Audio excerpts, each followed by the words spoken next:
ಶಾಂತಮ್ಮ ಎನ್ನುವವರಿಗೆ ಇಬ್ಬರು ಗಂಡು ಮಕ್ಕಳು. ದೊಡ್ಡ ಮಗ ಬಡ ಹುಡುಗಿಯನ್ನು, ಸಣ್ಣ ಮಗ ಶ್ರೀಮಂತ ಹುಡುಗಿಯನ್ನು ಪ್ರೀತಿ ಮಾಡಿ ಮದುವೆ ಮಾಡ್ಕೊಂಡ್ರು. ಶಾಂತಮ್ಮ ಹೆಸರಿನ ಹಾಗೆ ಯಾವಾಗಲೂ ಸಮಾಧಾನವಾಗಿ ಇಬ್ಬರು ಸೊಸೆಯಂದಿರ್ನ ಚೆನ್ನಾಗ್ ನೋಡ್ಕೊಳ್ತಾ ಇದ್ರು. ದೊಡ್ಡ ಸೊಸೆಯಾದ ಮಾನಸ ಬಡವಿಯಾದ ಕಾರಣ ಸೌಮ್ಯ ಗುಣವನ್ನು ಹೊಂದಿದ್ಲು. ಅಕ್ಕಪಕ್ಕ ಜನರ ಜೊತೆ ಚೆನ್ನಾಗಿ ಮಾತಾಡ್ಕೊಳ್ತಾ ಇದ್ಲು. ಸಣ್ಣ ಸೊಸೆಯಾದ ಕವಿತಾ ರಿಚ್ ಮನೆಯಿಂದ ಬಂದ ಕಾರಣ ದುರಂಕಾರದಿಂದಿದ್ಲು. ಅಕ್ಕಪಕ್ಕದ ಜನರ ಜೊತೆ ಮಾತಾಡ್ತಾನೆ ಇರ್ಲಿಲ್ಲ. ಒಂದು ದಿನ ಮನೆ ಅಂಗಳದಲ್ಲಿ ನಿಂತಿರುವ ಶಾಂತಮ್ಮನನ್ನು ಪಕ್ಕದ ಮನೆ ಶಾರದಮ್ಮ ಮಾತಾಡ್ಸ್ತಿದ್ರು. ಏನ್ ಶಾಂತಮ್ಮ, ತುಂಬಾ ಸಮಾಧಾನವಾಗಿದ್ದೀಯಾ? ಹಾಗೆ ತಾನೇ ಇರ್ಬೇಕು. ಹೌದು, ನಿನಗೇನು ಕೆಲ್ಸನ ಚಿಂತೆನಾ? ನಿನ್ ಜೀವನ ತುಂಬಾ ಚೆನ್ನಾಗಿದೆ. ಇಬ್ಬರು ಗಂಡು ಮಕ್ಕಳು ಮದ್ವೆ ಮಾಡ್ಕೊಂಡ್ರು, ಸೊಸೆಯೂ ಬಂದಾಯ್ತು. ಎಲ್ಲವೂ ಆ ದೇವರ ದಯೆ. ಸೊಸೆಂದಿರು ಪರವಾಗಿಲ್ವಾ? ಯಾವ ತೊಂದ್ರೆನೂ ಇಲ್ಲ. ದೊಡ್ಡ ಸೊಸೆ ಮಾನಸ ಬಂಗಾರ, ನನ್ನ ಯಾವ ಕೆಲ್ಸನೂ ಮಾಡಕ್ ಬಿಡೋದಿಲ್ಲ. ಚಿಕ್ಕ ಸೊಸೆ ಕವಿತಾ ಕೂಡ ಪರವಾಗಿಲ್ಲ. ಹಾಗೆ ಮಾತಾಡ್ತಾ ಇರುವಾಗ ಅಲ್ಲಿಗೆ ಸಣ್ಣ ಸೊಸೆಯಾದ ಕವಿತಾ ಬಂದು, ಪರವಾಗಿಲ್ವಾ? ಪರವಾಗಿಲ್ಲ ಅಂದ್ರೆ ಹೇಗೆತ್ತೆ? ದೊಡ್ಡ ಸೊಸೆ ಚಿನ್ನ ಆದ್ರೆ ನಾನು ಕೆಲ್ಸಕ್ಕೆ ಬಾರದವಳು ಅಂತ ಅರ್ಥನಾ? ಅಯ್ಯೋ, ನನ್ನ ಉದ್ದೇಶ ಅದಲ್ಲಮ್ಮ. ನೀನ್ ಯಾಕೆ ತಪ್ಪಾಗಿ ತಿಳ್ಕೊಳ್ತಾ ಇದ್ದೀಯಾ? ನೀವು ಹೇಳದ್ ಕೇಳಿದ್ರೆ ಹಾಗೇನೇ ಇದೆ ಅತ್ತೆ. ನಾನೊಂದು ಶ್ರೀಮಂತ ಮನೆಯಿಂದ ಬಂದಿದ್ದು ಅಂತ ಕೂಡ ಲೆಕ್ಕಕ್ಕೆ ತಗೊಳ್ದೆ 4 ಜನ ಮುಂದೆ ನನ್ನ ಇಷ್ಟು ಕೇವಲವಾಗಿ ಮಾತಾಡ್ತಿದ್ದೀರಾ? ಹೀಗೆ ಜೋರಾಗಿ ಕಿರ್ಚಿದ್ಲು. ಪಕ್ಕದಲ್ಲೇ ಇದ್ದ ಶಾರದಾ, ಅಯ್ಯೋ, ಇದೆಲ್ಲ ನನ್ನಿಂದನೇ ಬಂದಿದ್ದು. ಇನ್ನು ನಾನ್ ಸ್ವಲ್ಪತ್ತು ಇಲ್ಲೇ ಇದ್ರೆ ನಾನೇ ಕಾರಣ ಅಂತ ಹೇಳ್ತಾರೆ. ನಾನ್ ಹೋಗ್ಬಿಡ್ತೀನಿ. ಹಾಗೆ ಹೇಳಿ ಅಲ್ಲಿಂದ ಹೊರಟೋದ್ರು. ಹೆಂಡತಿಯ ಶಬ್ದ ಕೇಳಿ ಸಣ್ಣ ಮಗನಾದ ಸಂಪತ್, ಕವಿತಾ, ಏನದು ರೋಡಲ್ಲಿ ನಿಂತು ಮಾತಾಡೋದು? ಮನೆಯೊಳಗ್ ಬಂದ್ ಮಾತಾಡಿ. ಹಾಗೆ ಅಂತ ಜೋರಾಗಿ ಕಿರ್ಚಿದ. ಅವರಿಬ್ಬರು ಒಳಗೆ ಬಂದ್ರು. ಅಪ್ಪ, ಹಾಗೆ ಅಲ್ಲಪ್ಪ. ಅಮ್ಮ, ನೀವು ಏನು ಹೇಳ್ಬೇಕಾದ ಅವಶ್ಯಕತೆ ಇಲ್ಲ, ಒಳಗೋಗಿ. ಶಾಂತಮ್ಮ ಅಲ್ಲಿಂದ ಒಳಗೆ ಹೋದ್ರು. ಕವಿತಾ ತುಂಬಾ ನಾಟಕ ಮಾಡುತ್ತಾ, ನಾವು ಬೇರೆ ಮನೆ ಮಾಡ್ಕೊಂಡು ಹೋಗೋಣ. ಈ ಮನೆಯಲ್ಲಿ ನನ್ನ ಬೇರೆಯಾಗೇ ನೋಡ್ತಿದ್ದಾರೆ. ಕವಿತಾ, ಓವರ್ ಆಕ್ಷನ್ ಮಾಡ್ಬೇಡ. ಮದ್ವೆಗೆ ಮುಂಚೆನೆ ಹೇಳಿದೀನಿ, ಒಂದೇ ಮನೇಲಿ ಇರೋದಾದ್ರೆ ಮದ್ವೆ ಮಾಡ್ಕೋತೀನಿ ಅಂತ. ಇವಾಗ ಬೇರೆ ಮನೆ ಅಂದ್ರೆ ನನ್ನಿಂದ ಆಗಲ್ಲ. ಅತ್ತೆ ಏನ್ ಹೇಳಿದ್ರು ಅಂತ ಕೂಡ ಕೇಳೋದಿಲ್ವಾ? ನಿನ್ನ ಯಾರು ಕೂಡ ಕೇವಲವಾಗಿ ಮಾತಾಡಿಲ್ಲ. ಅತ್ತಿಗೆ ನೋಡ್ದ ಅಮ್ಮನ್ ಜೊತೆ ಹೇಗೆ ಬೆರೆತು ಹೋಗಿ ಕೆಲಸ ಮಾಡ್ತಿದ್ದಾರೆ, ಅದಕ್ಕೆ ಅವರು ಹಾಗೆ ಹೇಳಿರ್ಬೋದು. ಶ್ರೀಮಂತ ಮನೆಯಲ್ಲಿ ಹುಟ್ಟಿದೀನಿ ಅಂತ ಎಲ್ರಿಗೂ ಮರ್ಯಾದೆ ಕೊಡದೆ ನಡಿಬೇಡ. ಯಾವಾಗ ಬದ್ಲಾಗ್ತೀಯೋ ನೀನು. ಹಾಗೆ ಹೇಳಿ ಅಲ್ಲಿಂದ ಹೊರಟೋದ. ಛೇ, ಈ ಕುಟುಂಬದಿಂದ ಹೊರಗೆ ಹೋಗೋಣ ಅಂದ್ರೆ ಆಗ್ತಾನೆ ಇಲ್ಲ. ಹಾಗೆ ಹೇಳಿ ಕವಿತಾ ಅಲ್ಲಿಂದ ಒಳಗೆ ಹೋದ್ಲು. ಹೀಗೆ ಕೆಲವು ದಿನಗಳು ಕಳೆಯಿತು. ಒಂದು ದಿನ ದೊಡ್ಡ ಸೊಸೆಯಾದ ಮಾನಸ ಅಡುಗೆ ಮನೆಯಲ್ಲಿ ಕೆಲಸ ಮಾಡ್ತಾ ಇದ್ದಾಗ ಅತ್ತೆ ಅಡುಗೆ ಮನೆಗೆ ಬಂದ್ರು. ಅಮ್ಮ ಮಾನಸ, ಆ ತರಕಾರಿ ಕೊಡಮ್ಮ, ನಾನ್ ಕಟ್ ಮಾಡಿ ಕೊಡ್ತೀನಿ. ನಾನ್ ಮಾಡ್ತೀನತ್ತೆ, ನೀವು ಆರಾಮಾಗಿ ಕೂತ್ಕೊಳ್ಳಿ. ನಾನ್ ನಿಮ್ಗೆ ಒಂದು ಶುಭವಾರ್ತೆ ಹೇಳ್ತೀನಿ. ಹಾಗೆ ಹೇಳಿದಾಗ ಶಾಂತಮ್ಮ ಹಾಲಲ್ಲಿ ಬಂದು ಕೂತ್ಕೊಂಡ್ರು. ಕೆಲ್ಸ ಎಲ್ಲ ಆದ್ಮೇಲೆ ಮಾನಸ ಸ್ವೀಟ್ನ ತಗೊಂಬಂದು ಅತ್ತೆ ಬಾಯಿಗೆ ಇಟ್ಟು, ಮೊದ್ಲು ಆ ಶುಭವಾರ್ತೆ ಏನಂತ ಹೇಳಮ್ಮ. ನಾನು ಗರ್ಭಿಣಿಯಾಗಿದ್ದೀನತ್ತೆ. ನೀವು ಅಜ್ಜಿ ಆಗ್ತಿದ್ದೀರಾ. ಬೆಳಿಗ್ಗೆಯಿಂದ ವಾಂತಿ ಮಾಡ್ತಾನೆ ಇದ್ದೀನಿ. ಆಹಾ, ಇದಲ್ವಾ ಶುಭವಾರ್ತೆ ಅಂದ್ರೆ? ಆಲೋಚನೆ ಮಾಡಿದ್ರೇನೆ ಎಷ್ಟೊಂದು ಸಂತೋಷ ಆಗ್ತಿದೆ. ಹೀಗೆ ಮಾತಾಡ್ತಾ ಇರುವಾಗ ಹೊರಗಿನಿಂದ ಬಂದ ರಿಚ್ ಸೊಸೆ ಕವಿತಾ ತನ್ನ ಅತ್ತೆಗೆ ಸ್ವೀಟ್ ಕೊಡುತ್ತಾ, ಅಮ್ಮ, ನೀವು ಅಜ್ಜಿ ಆಗ್ತಾ ಇದ್ದೀರಾ. ನಿಮ್ಮ ಚಿಕ್ಕ ಸೊಸೆ ಕೂಡ ಗರ್ಭಿಣಿಯಾಗಿದ್ದಾಳೆ. ಏನು, ಹಬ್ಬದ ಮೇಲೆ ಹಬ್ಬದ ಸಂಭ್ರಮ ಬರ್ತಾ ಇದೆ. ನಿಮ್ಮ ಅತ್ತಿಗೆ ಕೂಡ ಗರ್ಭಿಣಿಯಾಗಿದ್ದಾಳೆ. ನೀನು ಚಿಕ್ಕಪ್ಪ ಆಗ್ತಾ ಇದ್ದೀಯಾ? ಹೌದಾ? ಕಂಗ್ರಾಚ್ಯುಲೇಷನ್ ಅತ್ತಿಗೆ. ಈ ವಿಷಯ ಅಣ್ಣನಿಗೆ ಗೊತ್ತಾ? ಇಲ್ಲ ಸಂಪತ್, ಫೋನ್ ಮಾಡಿನೇ ಹೇಳ್ಬೇಕು. ಬೇಗ ಅಣ್ಣನ್ ಜೊತೆ ಹೇಳಿ, ರಜೆ ಮಾಡ್ಕೊಂಡು ಮನೆಗ್ ಬರ್ತಾರೆ. ನನಗೂ ತುಂಬಾನೇ ಸಂತೋಷ ಆಗ್ತಿದೆ. ಹೀಗೆ ಎಲ್ಲರೂ ಸಂತೋಷ ಪಡ್ತಾ ಇದ್ರು. ಸಣ್ಣ ಸೊಸೆ ಕವಿತಾ ಮಾತ್ರ ಏನು ಮಾತನಾಡದೆ ಅಲ್ಲಿಂದ ಹೊರಟು ತನ್ನ ರೂಮಿಗೆ ಬಂದ್ಲು. ನಾನು ಗರ್ಭಿಣಿಯಾಗಿದ್ದೀನಿ ಅನ್ನೋದಕ್ಕಿಂತ ಆ ಮಾನಸ ಗರ್ಭಿಣಿಯಾಗಿದ್ದಾಳೆ ಅಂತ ಅತ್ತೆಗೆ ತುಂಬಾನೇ ಸಂತೋಷ ಆಗ್ತಿದೆ. ಓವರ್ ಆಕ್ಷನ್ ಮಾಡ್ತಾ ಇದ್ದಾರೆ. ಈ ಸಂತೋಷನ ನನ್ನಿಂದ ಅನ್ಭವಿಸಕ್ಕಾಗ್ತಿಲ್ಲ. ಹೀಗೆ ಹೊಟ್ಟೆ ಕಿಚ್ಚು ಪಡ್ತಾ ಇದ್ಲು. ಹೀಗೆ ದಿನಗಳು ಕಳೆಯಿತು. ಕವಿತಾ ತನ್ನ ತವರು ಮನೆಗೆ ಹೋಗಿ ಕೆಲವು ವಾರಗಳ ನಂತರ ಬಂದ್ಲು. ಗೋಡ್ರೇಜಲ್ಲಿ ಇಟ್ಟಿದ್ದ ಚಿನ್ನಾಭರಣಗಳು ಕಾಣ್ತಾ ಇರ್ಲಿಲ್ಲ. ಅಯ್ಯೋ, ಚಿನ್ನಗಳೆಲ್ಲ ಏನಾಯ್ತು? ಹೀಗೆ ಚಿಂತೆಯಿಂದ ಹೊರಗೆ ಬಂದ್ಲು. ದೊಡ್ಡ ಸೊಸೆ ಮತ್ತು ಅತ್ತೆ ಫಂಕ್ಷನ್ಗೆ ಹೋಗಿ ಮನೆಗೆ ಬಂದ್ರು. ಮಾನಸನ ಕುತ್ತಿಗೆಯಲ್ಲಿರುವ ಸರಗಳನ್ನು ನೋಡಿ ಕವಿತನಿಗೆ ತುಂಬಾನೇ ಕೋಪ ಬಂತು. ಯಾರನ್ನ ಕೇಳಿ ನನ್ ಚಿನ್ನ ತಗೊಂಡೆ? ನನ್ನ ಕೇಳಿ ತಗೋಬೇಕು ಅನ್ನುವ ಜ್ಞಾನ ಕೂಡ ಇಲ್ವಾ ನಿನಗೆ? ಅದಲ್ಲ ಕವಿತಾ, ನಾನ್ ಹೇಳದ್ನ ಒಂದ್ಸಲ ಕೇಳು. ಹೀಗೆ ಮಾತಾಡ್ತಾ ಇರುವಾಗನೇ ಸಂಪತ್ ಬಂದು, ಕವಿತಾ, ಸ್ವಲ್ಪ ಮಾತಾಡತ್ತಿಗೆ ಹಿಂದೆ ಮುಂದೆ ಯೋಚನೆ ಮಾಡಿ ಮಾತಾಡು. ದಿನದಿಂದ ದಿನಕ್ಕೆ ನಿನ್ನ ದುರಂಕಾರ ಜಾಸ್ತಿ ಆಗ್ತಾ ಇದೆ. ಆ ಚಿನ್ನ ಅತ್ತಿಗೆಗೆ ಬೇಕು ಅಂದಾಗ ನಾನೇ ಗಾಡ್ರೇಜಿಂದ ತೆಗೆದುಕೊಟ್ಟಿದ್ದು. ಬೈರಿ, ಎಲ್ಲರೂ ನನ್ನನ್ನೇ ಬೈರಿ. ಹೀಗೆ ಬೇಜಾರಿಂದ ರೂಮಿಗೆ ಹೋದ್ಲು.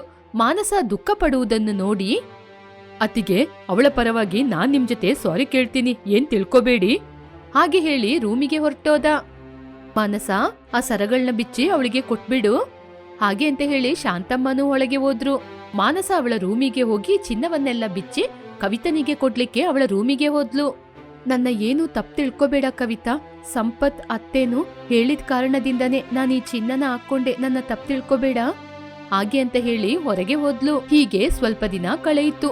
ಇಬ್ಬರಿಗೂ ಸೀಮಂತವನ್ನು ಮಾಡ್ಬೇಕು ಅಂತ ಶಾಂತಮ್ಮ ನಿರ್ಧಾರ ಮಾಡಿದ್ರು. ದೊಡ್ಡ ಮಗ ಕೂಡ ಬಂದ. ಇಲ್ ನೋಡಿ ಮಕ್ಳೇ, ನಮ್ಮ ಸುತ್ತಮುತ್ತ ಸಂಬಂಧಿಕರನ್ನೆಲ್ಲ ಕರಿಬೇಕು, ಸೀಮಂತ ಫಂಕ್ಷನ್ ಚೆನ್ನಾಗಿ ನಡಿಬೇಕು ಹಾಗೆ ಅಂತ ಹೇಳಿದ್ಲು. ಇಬ್ಬರು ಗಂಡು ಮಕ್ಕಳು ಸೀಮಂತಕ್ಕೆ ಬೇಕಾದ ಎಲ್ಲಾ ಕಾರ್ಯಕ್ರಮವನ್ನು ಮಾಡಿದ್ರು. ಆ ದಿನ ರಾತ್ರಿ ಕವಿತಾ ಅವಳ ರೂಮಿನಲ್ಲಿ, ಇವತ್ತು ನನ್ ಜೊತೆ ಇರುವ ಚಿನ್ನವನ್ನೆಲ್ಲ ಹಾಕಿಕೊಂಡು ನಾನು ಎಷ್ಟು ಶ್ರೀಮಂತದಿಂದ ಬಂದಿದ್ದೀನಿ ಅಂತ ತೋರಿಸ್ಬೇಕು. ಅವಳ ಮೇಲೆ ಒಂದು ಗುಂಡು ಸೂಜಿಯಷ್ಟು ಚಿನ್ನ ಕೂಡ ಇಲ್ದೆ ಅವಳು ನಾಚಿಕೆ ಪಡ್ಬೇಕು. ಹೀಗೆ ಚಿನ್ನವನ್ನೆಲ್ಲ ಹಾಕೊಂಡು ರೆಡಿ ಆದ್ಲು. ಮಾನಸ ಸಾಧಾರಣವಾದ ಸೀರೆಯನ್ನು ಉಟ್ಕೊಂಡು ಅಂದವಾಗಿ ರೆಡಿ ಆದ್ಲು. ಮೊದಲು ಸೀಮಂತವನ್ನು ಮಾನಸನಿಗೆ ಮಾಡಿದ್ರು. ಮಾನಸ ಅಂದ್ರೆ ಎಲ್ಲರಿಗೂ ಇಷ್ಟವಾದ ಕಾರಣ ಎಲ್ಲರೂ ಬಂದು ಅವಳಿಗೆ ಆಶೀರ್ವಾದವನ್ನು ಮಾಡಿದ್ರು. ಎರಡನೇದಾಗಿ ಕವಿತಾ ಬಂದು ಸೀಮಂತದಲ್ಲಿ ಕೂತ್ಕೊಂಡ್ಲು. ಆದ್ರೆ ಯಾರೂ ಅವಳನ್ನು ನೋಡ್ಲಿಲ್ಲ. ಎಲ್ಲರೂ ಅವರವರ ಕೆಲಸ ನೋಡ್ಕೊಂಡೋದ್ರು. ದೊಡ್ಡ ಸೊಸೆ ಮಾನಸ ಮಾತ್ರ ಕವಿತನನ್ನು ಆಶೀರ್ವಾದ ಮಾಡಿ ಅಲ್ಲಿಂದ ಹೋದ್ಲು. ಆ ದುಃಖವನ್ನು ತಾಳಲಾರದೆ ಕವಿತಾ ಅವಳ ರೂಮಿಗೆ ಹೋಗಿ ಅಳ್ತಾ ಇದ್ಲು. ಅವಳ ಹಿಂದೇನೆ ಅವಳ ಗಂಡ ಸಂಪತ್ ಬಂದ. ಒಳ್ಳೆತನ ಎಷ್ಟು ಮುಖ್ಯ ಅಂತ ಇವಾಗಾದ್ರೂ ಅರ್ಥ ಆಯ್ತಾ? ಹಣ ಇದ್ರೆ ಯಾರು ಕೂಡ ನಿನ್ನ ಹತ್ರ ಬರದಿಲ್ಲ. ಹಣ ಜಾಸ್ತಿ ಇದೆ ಅಂತ ಎಷ್ಟು ದುರಂಕಾರದಿಂದ ಮೆರಿತಾ ಇದ್ದೆ. ಇವಾಗ ನೋಡ್ದ ನಿನಗೆ ಏನಾಯ್ತು ಅಂತ. ಒಬ್ಬ ಮನುಷ್ಯನಿಗೆ ಒಳ್ಳೆತನ ಅನ್ನೋದು ಮುಖ್ಯ. ಎಲ್ಲರ ಜೊತೆ ಒಳ್ಳೆ ಹೆಸರು ಪಡ್ಕೋಬೇಕು. ಇವಾಗಾದ್ರೂ ಇದ್ನ ಅರ್ಥ ಮಾಡ್ಕೋ. ಕವಿತನಿಗೆ ಬುದ್ಧಿ ಬರುವ ಹಾಗೆ ಹೇಳಿದ. ಹಾಗೆ ಹೇಳಿದಾಗ ಕವಿತನಿಗೆ ಕೂಡ ಬುದ್ಧಿ ಬಂದು ಅಂದಿನಿಂದ ಕವಿತಾ ಎಲ್ಲರಿಗೂ ಗೌರವ ಕೊಟ್ಟು ಮಾತಾಡ್ಸ್ತಾ ಇದ್ಲು. ಅತ್ತೆ ಸೊಸೆಯ ಸ್ಪೈಸಿ ಆಲೂ ತಿಕ್ಕಿ. ಸೂರ್ಯನಗರ್ ಎನ್ನುವ ಕಾಲೋನಿಯಲ್ಲಿ ಆನಂದ ಅವನ ಮಗನಾದ ಆಕಾಶ್ ಟೈರ್ ಪಂಚರ್ ಶಾಪ್ನ ಇಟ್ಕೊಂಡಿದ್ರು. 24 ಅವರ್ಸ್ ಯಾವಾಗ್ಲೂ ಇರ್ತೀವಿ ಅಂತ ಯಾವಾಗ ನೋಡಿದ್ರು ಶಾಪ್ನ ಓಪನ್ ಮಾಡಿಯೇ ಇಡ್ತಿದ್ರು. ಒಂದು ದಿನ ತಂದೆಯಾದ ಆನಂದ್ ಶಾಪಲ್ಲಿ ಇದ್ರೆ ಮತ್ತೊಂದು ದಿನ ಮಗನಾದ ಆಕಾಶ್ ಶಾಪಲ್ಲಿ ಇರ್ತಿದ್ದ. ಹೀಗೆ ತಂದೆ ಮಗ ಹಗಲು ರಾತ್ರಿ ಅಂತ ಕಷ್ಟಪಟ್ಟು ಹಣವನ್ನು ತೆಗೆದುಕೊಂಡು ಹೋಗಿ ತಾಯಿ ಹೆಂಡತಿಯಾದ ರಾಧಮ್ಮ ಮೀನಾ ಕೈಯಲ್ಲಿ ಕೊಡ್ತಾ ಇದ್ರು. ಆ ಹಣದಲ್ಲಿ ಅತ್ತೆ ಸೊಸೆ ಇಬ್ರು ಮನೆಗೆ ಬೇಕಾದ ತರಕಾರಿ ವಸ್ತುಗಳನ್ನು ತಗೊಂಬರ್ತಿದ್ರು. ರುಚಿಕರವಾದ ಅಡುಗೆಯನ್ನು ಮಾಡಿ ತನ್ನ ಗಂಡ ಮಾವನನ್ನು ಸಂತೋಷಪಡಿಸ್ತಿದ್ರು. ಅತ್ತೆ, ನಾನಿವತ್ತು ಸ್ಪೈಸಿ ಆಗಿರುವ ಆಲೂ ಟಿಕ್ಕಿನ ಮಾಡ್ಬೇಕು ಅಂತ ಇದ್ದೀನಿ. ಮಾಡಮ್ಮ ಸೊಸೆ, ನಾನೇನ್ ಬೇಡ ಅನ್ನ. ನನಗೂ ಕೂಡ ತುಂಬಾ ದಿನದಿಂದ ಸ್ಪೈಸಿಯಾಗಿ ಏನಾದ್ರೂ ತಿನ್ಬೇಕು ಅಂತ ಅನ್ಸ್ತಾ ಇದೆ. 10 ದಿನದಿಂದ ತರಕಾರಿ ಸೊಪ್ಪು ಅಂತ ತಿಂದು ತಿಂದು ಬೋರ್ ಆಗ್ತಿದೆ. ನಾಲಿಗೆ ಕೂಡ ಸ್ವಲ್ಪ ರುಚಿ ಕೇಳ್ತಾ ಇದೆ. ನೀನು ಆಲೂ ಟಿಕ್ಕಾ ಮಾಡ್ತೀನಿ ಅಂತ ಹೇಳ್ತಾ ಇದ್ದೀಯಲ್ಲ, ಮಾಡು. ಸರಿ ಅತ್ತೆ, ನಾನ್ ಮಾರ್ಕೆಟಿಗೆ ಹೋಗಿ ಮಸಾಲಾ ಐಟಮ್ ಆಲೂಗಡ್ಡೆ ಎಲ್ಲ ತರ್ತೀನಿ. ಅಷ್ಟರಲ್ಲಿ ನೀವು ರೈಸ್ ಮಾಡಿ. ಇಲ್ಲಿ ನೋಡಮ್ಮ ಸೊಸೆ, ನಿನಗೆ 2 ಕೈ ಇದೆ. ನಮ್ಮ ಮನೆಯಲ್ಲಿರುವ ಗ್ಯಾಸಿಗೂ 2 ಸ್ಟವ್ ಇದೆ. ನೀನು ಯೋಚನೆ ಮಾಡಿದ್ರೆ 2 ಸ್ಟವ್ ಅಲ್ಲೂ 2 ಅಡಿಗೆನ ಮಾಡ್ಬೋದು. ಅತ್ತೆ, ನೀವು ದಿಮಾಕಿನಿಂದ ಹೇಳ್ತಾ ಇದ್ದೀರಾ ಅಂತ ನನಗಂತೂ ಅರ್ಥ ಆಯ್ತು. ಸರಿ ಅತ್ತೆ, ನೀವು ಯಾವ ಕೆಲ್ಸನೂ ಮಾಡ್ಬೇಡಿ. ನಾನು ಮಾರ್ಕೆಟಿಂದ ಆಲೂಗಡ್ಡೆನ ತಂದ ನಂತರ 2 ನಾನೇ ಮಾಡ್ತೀನಿ. ಮಾವನಿಗೆ ಲಂಚ್ ಬಾಕ್ಸ್ ನ ಕೂಡ ನಾನೇ ಕೊಟ್ಟು ಬರ್ತೀನಿ. ಸೊಸೆ ಅಂದ್ರೆ ನಿನ್ನ ರೀತಿ ಇರ್ಬೇಕು ಮೀನಾ. ಹೀಗೆ ಅವಳ ಅತ್ತೆ ಹೇಳಿದ ತಕ್ಷಣ ಮೀನಾ ಬ್ಯಾಗ್ ಅನ್ನು ತೆಗೆದುಕೊಂಡು ಮಾರ್ಕೆಟಿಗೆ ಹೋದ್ಲು. ಆಲೂಗಡ್ಡೆ ಬೇಕಾಗಿರುವ ಮಸಾಲವನ್ನು ತೆಗೆದುಕೊಂಡು 10 ನಿಮಿಷದಲ್ಲಿ ಮನೆಗೆ ಬಂದ್ಲು. ರಾಧಮ್ಮ ಅವಳನ್ನು ನೋಡಿ, ಇಲ್ ನೋಡಮ್ಮ ಮೀನಾ, ನೀನು ಹಿಂಗೆ ಹೋಗಿ ಹಂಗೆ ಬಂದ್ಬಿಟ್ಟೆ. ನನ್ನಿಂದ ನಿನ್ನಂಗೆ ಹೋಗಿ ಬರ್ಲಿಕ್ಕಾಗುತ್ತಾ ಹೇಳು? ನೀವು ಆಲೋಚನೆ ಮಾಡಿದ್ರೆ ಎಲ್ಲನೂ ಸಾಧ್ಯವಾಗುತ್ತೆ ಅತ್ತೆ. ಆದ್ರೆ ನೀವು ಆಲೋಚನೆ ಮಾಡೋದಿಲ್ಲ ಅಲ್ವಾ? ನೀವು ಹೊರಗಡೆ ಹೋದ್ರೆ ರೋಡಲ್ಲಿ ಹೋಗೋರು ಬರೋರ್ನ ನಿಲ್ಸಿ ಅವರ ಕಷ್ಟ ಸುಖವನ್ನು ಕೇಳಿಕೊಂಡು ಕಣ್ಣೀರಾಗ್ತೀರಾ. ಜೋಕ್ ಮಾಡಿದ್ರೆ ನಗ್ತೀರಾ. ಹಣ ಕೇಳಿದ್ರೆ ನಿಮ್ಮ ಕೈಯಲ್ಲಿರುವ ಹಣನ ಕೊಟ್ಬಿಡ್ತೀರಾ. ಅತ್ತೆ ಅಂದ್ರೆ ಮಾನವ ಸೇವಾ ಅಂತೀರಾ, ಅಷ್ಟೇ ತಾನೇ? ಅದಕ್ಕೇನೆ ನಿಮ್ನ ಕಳಿಸ್ದೆ ನಾನೇ ಹೋಗಿ ವಸ್ತುಗಳನ್ನ ತಗೊಂಬಂದೆ. ಸರಿ ಅಮ್ಮ ಸೊಸೆ, ಮಧ್ಯಾಹ್ನ ಆಗ್ತಿದೆ. ರುಚಿಕರವಾದ ಸ್ಪೈಸಿಯಾದ ಆಲೂ ಟಿಕ್ಕಾ ಮಾಡಿ ತಂದೆ ಮಗನಿಗೆ ತಗೊಂಡೋಗಿ ಕೊಟ್ಟು ಬಾ. 10 ನಿಮಿಷದಲ್ಲಿ ಮಾಡ್ಬಿಡ್ತೀನತ್ತೆ. ಹೀಗೆ ಮೀನಾ ಅಡುಗೆ ಮನೆಗೆ ಹೋಗಿ ಸ್ಪೈಸಿ ಆಲೂ ಟಿಕ್ಕಾ ಮಾಡಲು ಆರಂಭಿಸಿದ್ಲು. ವರ್ಕ್ಶಾಪ್ ಅಲ್ಲಿ ಯಾವ ಕೆಲಸ ಇಲ್ಲದ ಕಾರಣ ತಂದೆಯಾದ ಆನಂದ್ ಮಗನಾದ ಆಕಾಶ್ ಸುಮ್ನೆ ಕೂತಿದ್ರು. ಅವಾಗ ಮಗನಾದ ಆಕಾಶ್, ಅಪ್ಪ, ನಾನು ಹೇಳಿ ಅಂತ ಹೇಳಿದ ವಿಚಾರವನ್ನು ನೀವು ಅಮ್ಮನ್ ಜೊತೆ ಮೀನನ್ ಜೊತೆ ಹೇಳಿದ್ರಾ? ಇಲ್ಲಪ್ಪ, ನಾನು ಹೇಳಲೇ ಇಲ್ಲ. ಇಷ್ಟು ವರ್ಷ ಯಾವ ಕಷ್ಟ ಬಂದ್ರೂ ನಾನು ನಿಮ್ಮ ಅಮ್ಮನನ್ನು ಯಾವ ಕೆಲ್ಸಕ್ಕೂ ಕಳಿಸ್ಲೇ ಇಲ್ಲ. ಏನೇ ಕಷ್ಟ ಬಂದ್ರೂ ನನ್ನ ಕೈಯಲ್ಲಾಗುವ ಹಣವನ್ನು ತೆಗೆದುಕೊಂಡು ಹೋಗಿ ನಿಮ್ಮ ಅಮ್ಮನ ಜೊತೆ ಕೊಡ್ತಾ ಇದ್ದೆ. ಎಲ್ಲ ಅವಳೇ ನೋಡ್ಕೊಳ್ತಾಳೆ. ಆದ್ರೆ ಅಪ್ಪ, ಪರಿಸ್ಥಿತಿ ಆವತ್ತಿನಂಗೆ ಇವತ್ತಿಲ್ಲ ಅಲ್ವಾ? ನೀನು ಹೇಳೋದು ಕೂಡ ನಿಜನೇ ಅಪ್ಪ, ಆದ್ರೆ ನಾನು ಇಲ್ಲ ಅಂತ ಹೇಳಲೇ ಇಲ್ಲ. ಆದ್ರೆ ಇವಾಗ ನಾನು ನಿಮ್ಮ ಅಮ್ಮನ ಜೊತೆ ಹೋಗಿ, ರಾಧಾ, ನೀನು ಸೊಸೆ ಸೇರಿ ಯಾವ್ದಾದ್ರೂ ಕೆಲ್ಸಕ್ಕೆ ಹೋಗಿ ನಾಳೆ ನಮ್ಗೆ ಒಂದು ಮೊಮ್ಮಗನೋ ಹುಟ್ಟಿದ್ರೆ ಖರ್ಚಿಗೆ ಬೇಕಾಗುತ್ತೆ ಅಂತ ಹೇಳಲಿಕ್ಕಾಗಲ್ಲ ಅಲ್ವಾ? ಎಲ್ಲ ಗೊತ್ತಿರುವ ನೀವೇ ಹೀಗೆ ಮಾತಾಡಿದ್ರೆ ಹೇಗಪ್ಪ? ಅಪ್ಪ ಆಕಾಶ್, ನೀನೇ ಮೀನನ್ ಜೊತೆ ಹೇಗಾದ್ರೂ ಹೇಳಪ್ಪ. ಮೀನಾ ಒಳ್ಳೆ ಹುಡುಗಿ, ಅರ್ಥ ಮಾಡ್ಕೋತಾಳೆ. ಅಪ್ಪ, ಅರ್ಥ ಮಾಡ್ಕೊಳ್ಳೋದು ಆಮೇಲೆ ಇರ್ಲಿ. ಒಬ್ಳು ಹೆಂಡ್ತಿಗೆ ಹೊಟ್ಟೆ ತುಂಬ 2 ಹೊತ್ತು ಊಟ ಹಾಕಕ್ಕಾಗಲ್ವಾ ಅಂತ ಅವಳು ನನ್ನ ತಿರುಗಿಸಿ ಕೇಳ್ಬಿಟ್ರೆ ನನ್ನ ಮುಖನ ನಾನು ಎಲ್ಲಿಟ್ಕೊಳ್ಳೋದು? ಸೊಸೆ ಹಾಗೆ ಮಾತಾಡ್ತಾಳೆ ಅಂತ ನಾನ್ ತಿಳ್ಕೊಳ್ಳೋದಿಲ್ಲಪ್ಪ. ಹೇಳೋದಿಲ್ಲಪ್ಪ. ಹಾಗೆ ಮೀನಾ ಎಲ್ಲಾದ್ರೂ ಹೇಳ್ಬಿಟ್ರೆ ಆಮೇಲೆ ನನ್ಗೆ ಅವಳ ಮುಖನ ನೋಡಕ್ಕಾಗುತ್ತಾ? ಅಯ್ಯೋ ದೇವ್ರೆ, ನಾನ್ ಹೇಳೋದಿಲ್ಲ. ಅದಕ್ಕೆ ಅಪ್ಪ, ನಮ್ಗೆ ದೇವ್ರು ಈ ಪಂಚರ್ ಅಂಗಡಿನ ತೋರ್ಸಿರೋದು. ನಾವು ಇದನ್ನೇ ನಂಬಿಕೊಂಡು ಜೀವನ ಮಾಡ್ತಿದ್ದೀವಿ. ಈ ಪಂಚರ್ ಶಾಪೇ ಆವತ್ತೂ ನಮಗೆ ಅನ್ನ ಹಾಕ್ತು, ಇವತ್ತು ನಿನಗೂ ಅನ್ನ ಆಗ್ತಿದೆ. ಮುಂದಿನ ದಿನಗಳಲ್ಲಿ ನಮ್ಮ ಮೊಮ್ಮಕ್ಕಳಿಗೂ ಹಾಕುತ್ತೆ. ಭಯಪಡಬೇಡ, ಎಲ್ಲವೂ ಒಳ್ಳೇದೇ ಆಗುತ್ತೆ. ಹೀಗೆ ತಂದೆ ಮಗ ಮಾತಾಡ್ತಾ ಇರುವಾಗ ಒಬ್ಬ ವ್ಯಕ್ತಿ ಪಂಚರ್ ಹಾಕ್ಸ್ಲಿಕ್ಕೆ ಬಂದ್ರು. ಇಬ್ಬರು ಆ ಕೆಲಸವನ್ನು ಮಾಡ್ತಾ ಇದ್ರು. ಮನೆಯಲ್ಲಿ ಮೀನಾ ಸ್ಪೈಸಿ ಆಲೂ ಟಿಕ್ಕವನ್ನು ಬಿಸಿ ಬಿಸಿಯಾಗಿ ಮಾಡ್ತಾ ಇದ್ಲು. ಅತ್ತೆ, ಅತ್ತೆ, ಹೀಗೆ ತನ್ನ ಅತ್ತೆ ರಾಧಮ್ಮನನ್ನು ಕರೆದ್ಲು. ರಾಧಮ್ಮ ಕಿಚನಿಗೆ ಬಂದ್ರು. ಗಮಗಮ ಬರ್ತಾ ಇರುವ ಆಲೂ ಟಿಕ್ಕಾ ಸ್ಮೆಲ್ ಅವ್ರ ಮುಖಕ್ಕೆ ನೇರವಾಗಿ ಹೋಗುವುದನ್ನು ನೋಡಿ ಅವರು ಸಂತೋಷದಿಂದ, ಏನಮ್ಮ ಸೊಸೆ, ಸ್ಪೈಸಿ ಆಲೂಗಡ್ಡೆ ವಾಸನೆ ಗಮಗಮ ಬರ್ತಿದೆ. ನೀವು ಇವಾಗ ತಿಂತೀರಾ ಆಮೇಲೆ ತಿಂತೀರಾ? ಆಮೇಲೆ ಯಾಕಮ್ಮ ಸೊಸೆ, ಇವಾಗ್ಲೇ ತಿಂತೀನಿ, ನೀನ್ ಕೂಡ ಬಾ ತಿನ್ನೋಣ. ನಾನು ಇವಾಗ ತಿನ್ನಲ್ಲತ್ತೆ, ಮಾವನಿಗೂ ಅವ್ರಿಗೂ ಊಟ ಕೊಟ್ಟು ಬರ್ತೀನಿ, ಆಮೇಲೆ ನಾನ್ ಬಂದು ತಿಂತೀನಿ. ಲೇಟಾದ್ರೆ ಬೈತಾರೆ ಅತ್ತೆ. ನಿಮ್ಮ ಮಗ 2-3 ದಿನದಿಂದ ನನ್ ಜೊತೆ ಏನೋ ಹೇಳಲಿಕ್ಕೆ ಬರ್ತಾರೆ, ಆದ್ರೆ ಹೇಳ್ದೆ ಹಂಗೆ ನಿದ್ರೆ ಮಾಡ್ತಾರೆ. ಏನು ಅಂತ ಕೇಳದೆ ಏನೂ ಇಲ್ಲ ಅಂತಾರೆ. ಹೌದಮ್ಮ ಸೊಸೆ, ನಿಮ್ ಮಾವ ಕೂಡ ಹಾಗೇನೆ, ಏನೋ ನನ್ ಜೊತೆ ಹೇಳಲಿಕ್ಕೆ ಬರ್ತಾರೆ, ಆದ್ರೆ ಹೇಳ್ದೆ ಹಂಗೆ ಮಲ್ಕೋತಾರೆ. ನಾನು ಎಷ್ಟು ಕೇಳಿದ್ರೂ ಹೇಳೋದಿಲ್ಲ. ನೀನೇ ತಂದೆ ಮಗ ಏನು ಆಲೋಚನೆ ಮಾಡ್ತಾ ಇದ್ದಾರೆ, ಏನ್ ಹೇಳಲಿಕ್ಕೆ ಬರ್ತಿದ್ದಾರೆ ಅಂತ ತಿಳ್ಕೊಂಡ್ ಬಾ. ನಿಮ್ಮ ಮಗ ನನ್ ಜೊತೆ, ಮಾವ ನಿಮ್ ಜೊತೆ ಏನೋ ಹೇಳಕ್ಕೆ ಬಂದು ಹೇಳ್ತಾ ಇಲ್ಲ ಅಂದ್ರೆ ಅವರು ಸರಿಯಾಗಿ ನಮ್ನ ಅರ್ಥ ಮಾಡ್ಕೊಂಡಿಲ್ಲ ಅಂತ ತಾನೇ ಅರ್ಥ. ಅರ್ಥ ಮಾಡ್ಕೊಂಡೆ ತಾನಮ್ಮ ಸೊಸೆ, ಅವ್ರು ತಗೊಂಬಂದ್ ಕೊಡೋದ್ರಲ್ಲಿ ನಾವು ಜೀವನ ಮಾಡ್ತಾ ಇದ್ದೀವಿ. ಸರಿ ಅತ್ತೆ, ನಿಮ್ ಮಗ ಪಂಚರ್ ಶಾಪಲ್ಲಿ ಒಬ್ರೇ ಇದ್ರೆ ಕೇಳಿ ನೋಡ್ತೀನಿ. ಸರಿ ಅಮ್ಮ, ಇವಾಗ ಹೋಗಿ ಊಟ ಕೊಟ್ಟು ಬಾ, ಆನಂತರ ಇಬ್ರು ಒಟ್ಟಿಗೆ ಕೂತ್ಕೊಂಡು ಊಟ ಮಾಡೋಣ. ಸೊಸೆ, ನಿನ್ನ ಗಂಡನ್ ಜೊತೆ ಕೂಡ ಹೇಳಮ್ಮ, ತಾಯಿ ಹೀಗೆ ಮಾತಾಡ್ತಾ ಇದ್ರು ಅಂತ. ಅತ್ತೆ, ನೀವು ಊಟ ಮಾಡ್ಕೊಳ್ಳಿ. ಒಂದ್ ವೇಳೆ ಶಾಪಲ್ಲಿ ಅವ್ರೊಬ್ರೇ ಇದ್ರೆ ಮಾತಾಡಿ ಬರ್ಲಿಕ್ಕೆ ಸ್ವಲ್ಪ ಸಮಯ ಆಗುತ್ತೆ ಅಲ್ವಾ? ನೀವು ಊಟ ಮಾಡಿ ಅತ್ತೆ, ಬಿಸಿ ಆರೋಗ್ಬಿಡ್ತದೆ. ಸರಿ ಅಮ್ಮ, ನೀನು ಹುಷಾರಾಗಿ ಹೋಗಿ ಬಾ. ಹಾಗೆ ಹೇಳಿದಾಗ ಮೀನಾ ಲಂಚ್ ಬಾಕ್ಸ್ ಅನ್ನು ತೆಗೆದುಕೊಂಡು ಶಾಪಿಗೆ ಹೋದ್ಲು. ರಾಧಮ್ಮ ಸ್ಪೈಸಿ ಆಲೂಗಡ್ಡೆಯನ್ನು ತೆಗೆದುಕೊಂಡು ಪಟಪಟ ಅಂತ ತಿಂದ್ಲು. ಮೀನಾ ಲಂಚ್ ಬಾಕ್ಸ್ ಅನ್ನು ತೆಗೆದುಕೊಂಡು ಪಂಚರ್ ಶಾಪಿಗೆ ಬಂದ್ಲು. ಆಗ ಶಾಪ್ ಅಲ್ಲಿ ಆಕಾಶ್ ಅಲ್ಲೇ ಇದ್ದ. ಏನ್ರಿ, ಲಂಚ್ ಬಾಕ್ಸ್ ನ ತಂದಿದೀನಿ. ಮಾವ ಎಲ್ಲಿ? ಮೀನಾ, ಬ್ಯಾಗ್ನ ಅಲ್ಲೇ ಇಟ್ಟು ನೀನು ಹೊರಡು.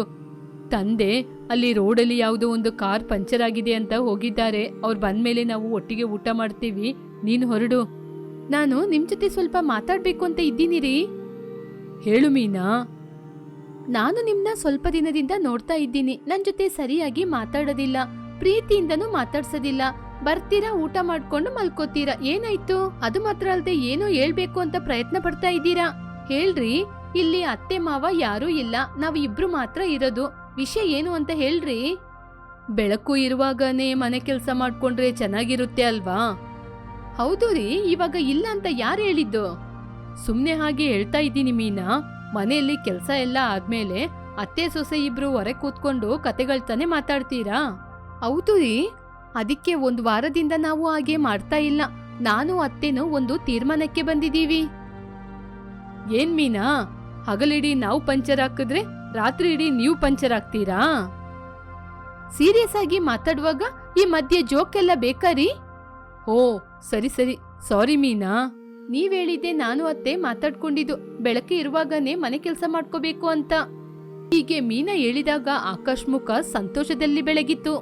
ಅತ್ತೆ ಸೊಸೆ ಇಬ್ರು ಸೇರಿ ಏನಾದ್ರೂ ಕೆಲ್ಸಕ್ಕೆ ಹೋಗೋಣ ಅಂತ ಪ್ಲಾನ್ ಮಾಡಿದೀರಾ ಮೀನಾ? ಕೆಲ್ಸಕ್ಕೆ ಹೋಗೋಣ ಅಂತ ಅಲ್ಲರಿ, ಸ್ಪೈಸಿ ಆಲೂ ಟಿಕ್ಕ ಮಾಡಿ ಮಾರಾಟ ಮಾಡೋಣ ಅಂತ. ಹೀಗೆ ವಿಷಯ ಹೇಳಿದಾಗ ಆಕಾಶಿಗೆ ಆಕಾಶದಲ್ಲಿ ಆರ್ಬೇಕು ಅನ್ಸ್ತಾ ಇತ್ತು. ಮೀನಾ, ನಾನು ತಂದೆ ಹೇಳ್ಬೇಕು ಅಂತ ಇದ್ದಿದ್ದು ಕೂಡ ಇದೆ. ಅತ್ತೆ ಸೊಸೆ ಇಬ್ರು ಏನಾದ್ರೂ ಕೆಲ್ಸಕ್ಕೆ ಹೋಗ್ಲಿ ಅಂತ. ಆದ್ರೆ ನೀವಿಬ್ರೇ ಹಾಲು ಸ್ಪೈಸಿ ಟಿಕ್ಕ ಮಾಡಿ ಮಾರಾಟ ಮಾಡ್ತೀವಿ ಅಂತ ಹೇಳ್ತಾ ಇದ್ದೀರಲ್ವಾ? ನಮ್ಮಿಬ್ರಿಗೂ ತುಂಬಾ ಸಂತೋಷ. ಹಾಗೇನೆ ಮಾಡಿ ಮಾರಾಟ ಮಾಡಿ. ಏನಾದ್ರೂ ಸಹಾಯ ಬೇಕಂದ್ರೆ ಹೇಳಿ, ನಾನು ತಂದೆ ಮಾಡ್ತೀವಿ. ನಮಗೆ ಒಳ್ಳೆ ಲಾಭ ಬರುತ್ತೆ ಅಂದ್ರೆ ಮಾಡ್ಬೋದಲ್ವಾ? ಏನು, ನೀವು ಮಾವನು ನಮ್ ಜೊತೆ ಹೇಳ್ಬೇಕು ಅಂತ ಇದ್ದ ವಿಷಯ ಇದೇನಾ? ಹೌದು ಮೀನಾ, ಇದ್ನೇ ಹೇಳ್ಬೇಕು ಅಂತ ಇದ್ದೋ, ಆದ್ರೆ ಹೇಳಲಿಕ್ಕಾಗಿಲ್ಲ. ಅದೇ ರೀ ನಾನು ಕೇಳ್ತಾ ಇರೋದು, ಯಾಕೆ ಹೇಳಲಿಲ್ಲ ಅಂತ. ಹಾಗಾದ್ರೆ ನಾನು ಅತ್ತೆ ನಿಮ್ಮಿಬ್ಬರನ್ನ ಅರ್ಥ ಮಾಡ್ಕೊಂಡಿಲ್ಲ ಅಂತ ತಾನೇ ಅರ್ಥ? ಇವಾಗ ಆ ವಿಚಾರವನ್ನು ಬಿಟ್ಬಿಡು ಮೀನಾ. ಅತ್ತೆ ಸೊಸೆ ಇಬ್ರು ನಮ್ನ ಚೆನ್ನಾಗಿ ಅರ್ಥ ಮಾಡ್ಕೊಂಡು ಒಳ್ಳೆ ತೀರ್ಮಾನನೇ ತಗೊಂಡಿದ್ದೀರಲ್ವಾ? ಮೊದಲು ಈ ಸ್ಪೈಸಿ ಆಲೂ ಟಿಕ್ಕನ್ನ ತಿಂದು ಹೇಳ್ರಿ ಹೇಗಿದೆ ಅಂತ. ಅಯ್ಯೋ ಮೀನಾ, ಲಂಚಿಗೆ ಸ್ಪೈಸಿ ಆಲೂ ಟಿಕ್ಕ ಮಾಡಿ ತಗೊಂಬಂದಿದೀಯಾ? ಬರ್ಲಿ ತಂದೆ ಬಂದ್ಮೇಲೆ ಒಟ್ಟಿಗೆ ಕೂತು ಊಟ ಮಾಡ್ತೀವಿ. ನೀನು ಮನೆಗೆ ಹೋಗಿ ಅಮ್ಮ ನೀನು ವ್ಯಾಪಾರ ಮಾಡುವಂತಹ ವ್ಯಾಪಾರದ ಬಗ್ಗೆ ಆಲೋಚನೆ ಮಾಡಿ ಯಾವ ಜಾಗದಲ್ಲಿ ಹಾಕ್ಬೇಕು ಅಂತ ತೀರ್ಮಾನ ಮಾಡಿ. ಸರಿ ರೀ, ಮಾವ ಬಂದ್ಮೇಲೆ ಹೇಳಿ, ನಾನೀಗ ಮನೆಗೆ ಹೊರಡ್ತೀನಿ. ಸರಿ ಮೀನಾ, ಹೇಳ್ತೀನಿ. ಹೀಗೆ ಆಕಾಶ್ ಹೇಳಿದಾಗ ಮೀನಾ ಅಲ್ಲಿಂದ ಹೊರಟೋದ್ಲು. ಆಕಾಶ್ ಟಿಫನ್ ಬಾಕ್ಸ್ ಅಲ್ಲಿರುವ ಸ್ಪೈಸಿ ಆಲೂ ಟಿಕ್ಕನ ನೋಡ್ತಾ ಇದ್ದಾಗ ತಂದೆಯಾದ ಆನಂದ್ ಬಂದ್ರು. ನಡೆದ ವಿಚಾರವನ್ನು ಹೇಳಿದ. ಇಬ್ಬರು ಸಂತೋಷದಿಂದ ಮೀನಾ ತಂದ ಸ್ಪೈಸಿ ಆಲೂ ಟಿಕ್ಕನ ತಿಂದ್ರು. ಹೀಗೆ 2 ದಿನದಲ್ಲಿ ಅತ್ತೆ ಸೊಸೆ ಇಬ್ರು ಸೇರಿ ಜನರು ಜಾಸ್ತಿ ತಿರುಗಾಡುವ ಜಾಗದಲ್ಲಿ ಸ್ಪೈಸಿ ಆಲೂ ಟಿಕ್ಕ ಅಂಗಡಿಯನ್ನು ಆರಂಭಿಸಿದ್ರು. ಹೀಗೆ ಆರಂಭದಲ್ಲಿ ಕಷ್ಟ ಆದ್ರೂ ದಿನಗಳು ಕಳೆದಂತೆ ಜನರು ಅಲ್ಲಿಗೆ ಜಾಸ್ತಿ ಬರುವುದರಿಂದ ಒಳ್ಳೆ ವ್ಯಾಪಾರ ಆಗಿ ಒಳ್ಳೆ ಲಾಭವನ್ನು ಕೂಡ ಸಂಪಾದನೆ ಮಾಡಿದ್ರು. ಇದರಿಂದ ಅವರೆಲ್ಲರೂ ಸಂತೋಷವಾಗಿ ಇದ್ರು.